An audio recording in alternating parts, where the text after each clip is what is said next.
what I started to realize is that from their perspective, the United States has, from their perspective, they've had an open hand toward us for years, and we've kind of slapped it away. And granted, they've done terrible things, and as have we, but they wanted to join NATO at one point. We said no. During the reunification of Germany deal, part of the deal was that NATO wouldn't expand eastward. We said yes, and then we lied, and we added a few countries into the NATO bloc, which they feel like is threatening their borders. The line that they drew essentially was Ukraine, and there's a lot of countries that I'm leaving out just because I have a terrible memory today. But from their perspective, like they've always been like, we want to be your friends, or we feel like we want to be your friends, but you guys always have us as an enemy. And Ukraine, as they started to draw closer to the West, to me, the way I looked at it is if China wanted to build a base in Mexico, we wouldn't let it happen. And I feel like that's my perspective of it. That's my understanding of it. And I'm curious to get your thoughts as to if I'm way off base or if I'm getting close to hitting a home run here. Yeah, I think this is very close to home run, but I can say this is more precisely, it will be a similar situation when to Canada and the US. Yeah. Because of close historical ties, not only just geographic location, but very close historical and ties. So they used to be one country, and like Canada and the United States, basically before independence, US independence. But in terms of history, before they became independent, but and Canada would be a kind of very similar kind of relationship as Ukraine to Russia. Okay.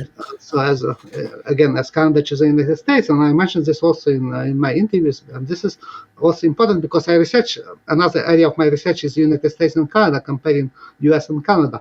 So this is kind of also related, and I can say this is an important issue about actually Russian invasion, because obviously this is illegal invasion. It's not justified by any kind of pretext which was given by Putin in invading Ukraine. It was illegal under international law, and claims by Putin that Ukraine is going to become member of NATO in the near future, would become a base for military missiles or weapons from the West. Were not supported by any evidence. I do not think that there was likely that Ukraine had any chances of becoming NATO member in the foreseeable future, in part because NATO did not want to have any conflict with Russia or war with Russia, and that's why they oppose even now membership of Ukraine, because this would mean war with nuclear Russia.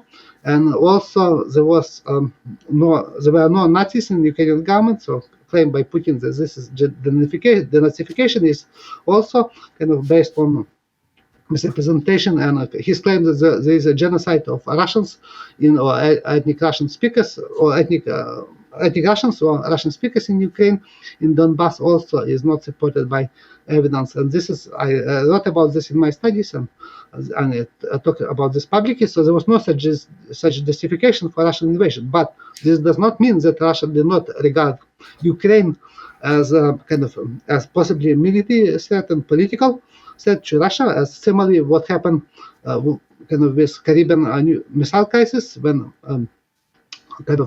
when the Soviet Union used Cuba to deploy nuclear weapons. So they believe there was such possibility. So they claim this as also justification for this invasion, because this can happen in the future.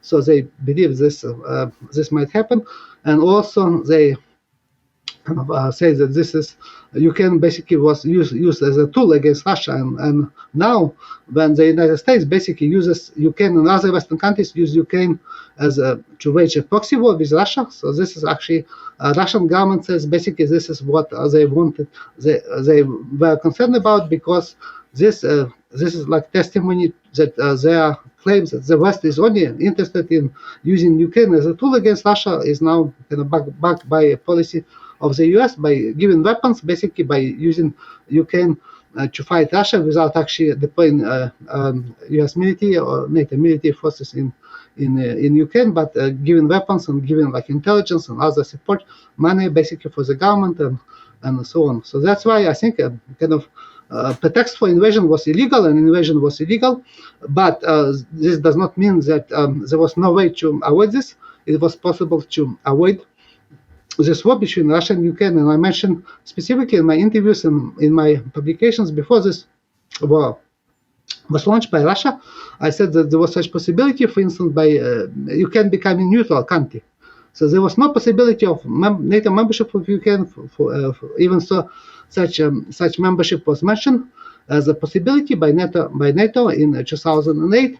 But this means it was very easy for Ukraine to abandon this goal of NATO membership and become a neutral country and accept kind of Minsk agreement to accept basically autonomy of Donbass, and this would mean that this would basically mean that Russia would no longer have any pretext for invasion of Ukraine and would accept this in order to prevent such a war between Russia and Ukraine from a Russian invasion of Ukraine. And also I said that in exchange for this, Ukraine could be offered a prospect of becoming a member of the European Union in the future if it would fulfill all the criteria like democracy and human rights and so on. But unfortunately, this did not happen, and now I think it will be very difficult to have a peaceful resolution to this conflict, because now this war is going for a long time and there are a lot of casualties in Ukraine, devastation to Ukraine, and if the war would continue, it would have even much more negative impact on Ukraine, and I don't think that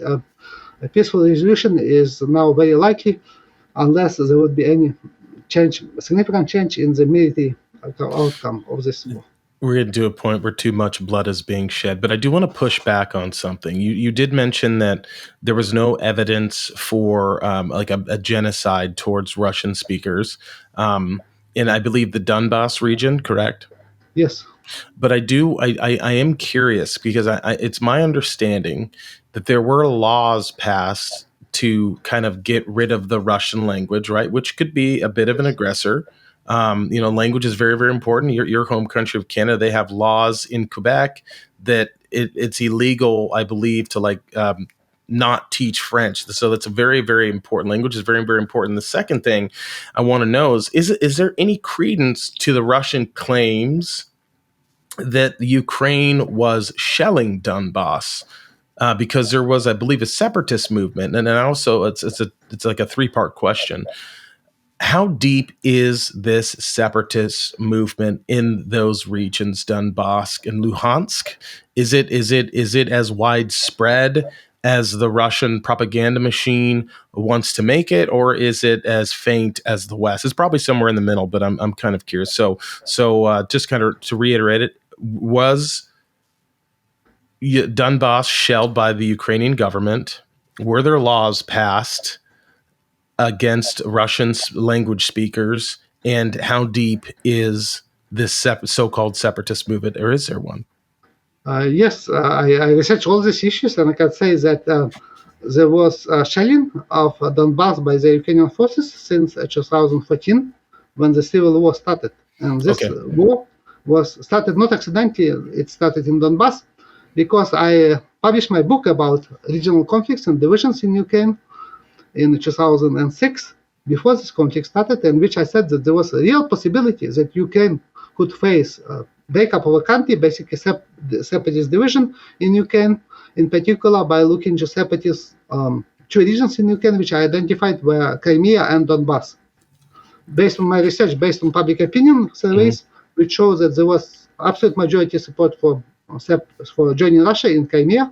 In the 1990s, it became smaller when Yanukovych was elected, but still very significant, and the majority supported joining Russia after the Maidan, when there were laws adopted against Russian language and a new government came to power, which was anti-Russian. So the similar situation happened in Donbass. So in Donbass, I mentioned this separatist, that this was separatist region, significant support for separatism even before Maidan. After the dissolution of the Soviet Union, there was a significant support for separatism in Donbass, and in addition to Crimea. And the same happened after the first Maidan in 2004, when also pro-Russian government was basically replaced after they attempted to falsify election results, and they were based in this region. And Yanukovych in particular, was not elected president, and he was actually, and other politicians that supported separatism or autonomy for this region. And after the Maidan happened, I conducted actually a survey I commissioned a survey in Ukraine from a company which is most reputable company, sociological company in Ukraine, Kyiv Institute of International Sociology, International Sociology Institute, and they conducted this survey for my research project, which I published in Washington Post and presented in American Political Science Association conference and published in a book and in as article in peer-reviewed journal, which actually was the most cited article on the civil war in Donbass in Google Scholar. So this is just based on this survey, I can say that there was a significant support, majority support for separatism in Donbass. So, but different forms of separatism. Not all of them supported joining Russia. Some supported independence of Donbass, and many Ukrainians in Donbass supported autonomy of this region within Ukraine. So this means there was public support for separatism in Donbass. Even so, this was denied by media, by politicians. There was clear evidence that Donbass was the only region in Ukraine, with the exception of Crimea, that had a majority support for separatism in different forms of separatism in this region. All other regions of Ukraine had minority support of separatism. So that's why Donbass, it was not accidental that the war took place. And shelling of Donbass happened, and most active fighting in Donbass happened in 2014 and 2015 between separatists, and most of them were local citizens. I also collected all the data, but there were also Russian volunteers. But in addition to this, they obviously could not match Ukrainian military forces. Ukrainian military came very close to capturing, basically defeating all the separatist forces in summer of 2014. But then Russia deployed covertly their military to Donbass to support separatists. They did not recognize this publicly, but all the evidence suggests that they were Russian military forces. Just few, like several battalions, maybe a few thousand Russian military forces, they were able to, again, push back Ukrainian forces and kill many Ukrainian soldiers and members of paramilitary battalions and far-right-led battalions, and they were able basically to kind of to establish de facto independence of Donbass separatist regions. But they were not recognized by Russia, because Russia still publicly recognized them as a Ukrainian part of Ukraine, but it supported separatists. And after a second attempt by the Ukrainian forces to capture Donbass in 2015, Russia again deployed military forces covertly and was able to encircle Ukrainian forces. And after this, Ukrainian government had to sign Minsk agreements, in which they basically agree under pressure from Russia, military pressure from Russia, after a result of basically defeat from Russia, military defeat, they sign agreement to basically give autonomy to Donbass and de facto independence of Donbass within Ukraine. So basically, Donbass would become a region with their own government, with their own militia, basically their own prosecutor, justice system, and so on, but still nominally within Ukraine. So this was a possible way to resolve this conflict. And Zelensky, when he came to power, he was elected basically on promise of peaceful resolution of this conflict. So he said that he would go to Russia to meet with anybody just to make a peace in Ukraine, and he was elected mostly by people who were from eastern Ukraine, and for southern Ukraine, many of whom were pro-Russian, not actually supporting joining Russia, but they wanted to have better relations with Russia, and they voted to him, and he got elected against the former president Poroshenko, who was very kind of hardline, nationalistic, very kind of belligerent, supporting war with Russia and so on, kind of using all this language. Ukraine, Zelensky was actually opposite. He basically said that it's necessary to respect all languages, Russian language.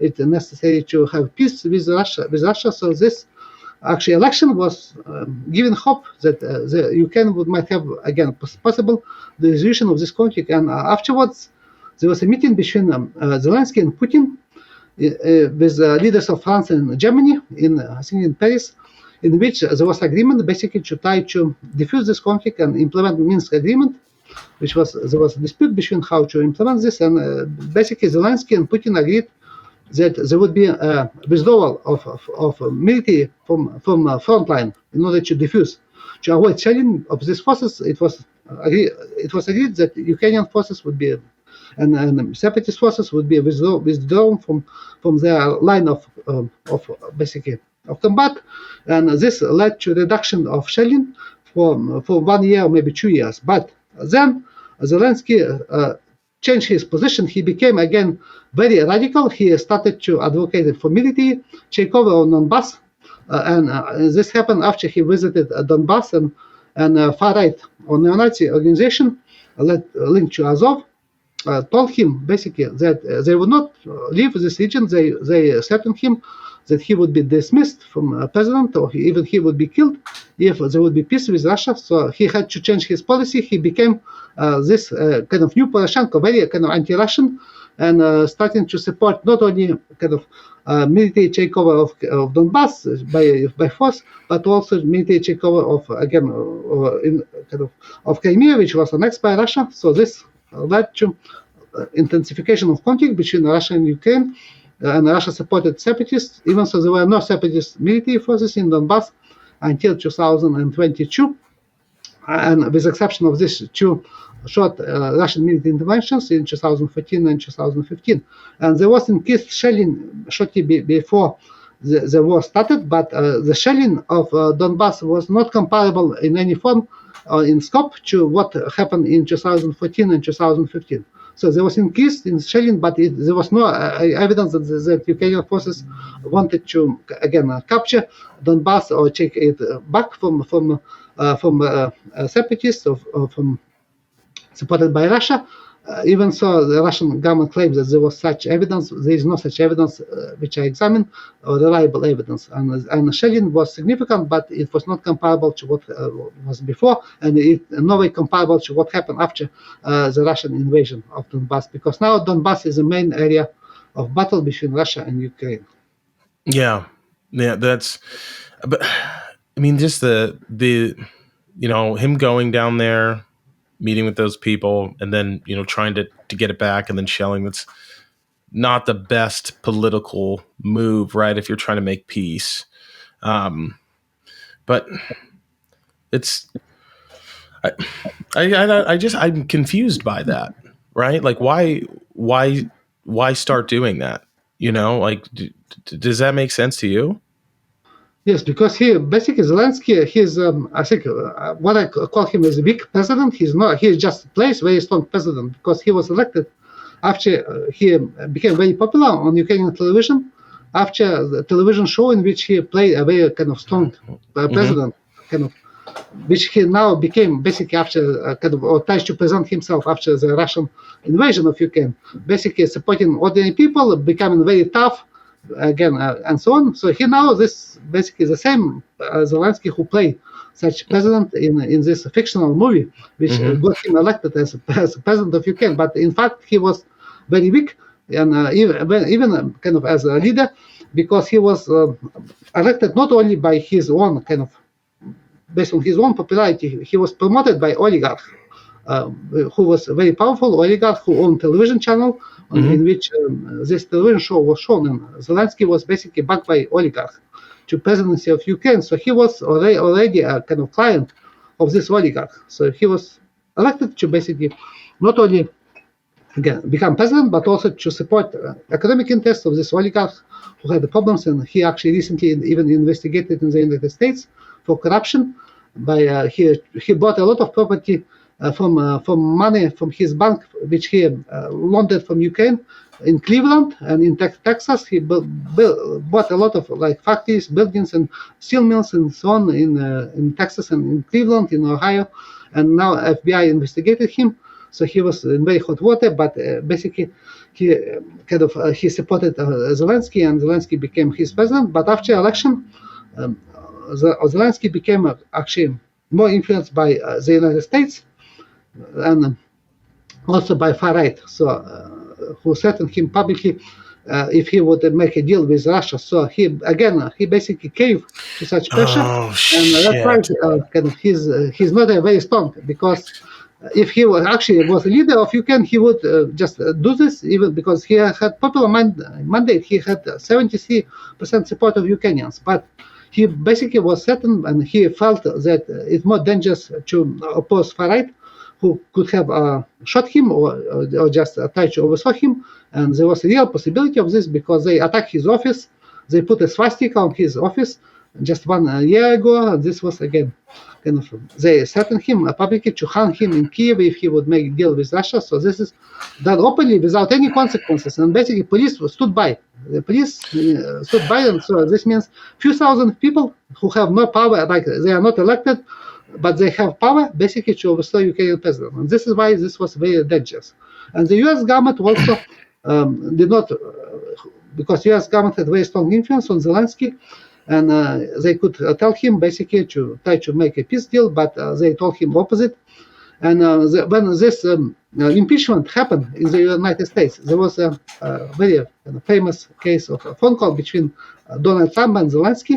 Mm-hmm. And what surprised a lot of people actually when this in Ukraine, when this phone call transcript was released, that Zelensky became in his phone call, he was again very kind of deferent to Trump. So he will like say all this kind of trying to please Trump. So this was not like talk between two leaders of countries, but Zelensky was basically trying to do this all this kind of to please Trump by giving him everything like and saying all that he regarded Trump as greatest politician and so on. This is like all this talk, basically kind of trying to be liked by Trump and not to be a kind of a leader and kind of preserve this kind of independence. And that's why kind of this was shock to many people that Zelensky basically was trying basically to kind of to not be a kind of real leader of Ukraine, but was trying to be liked by Trump and basically trying to please him in any way and form.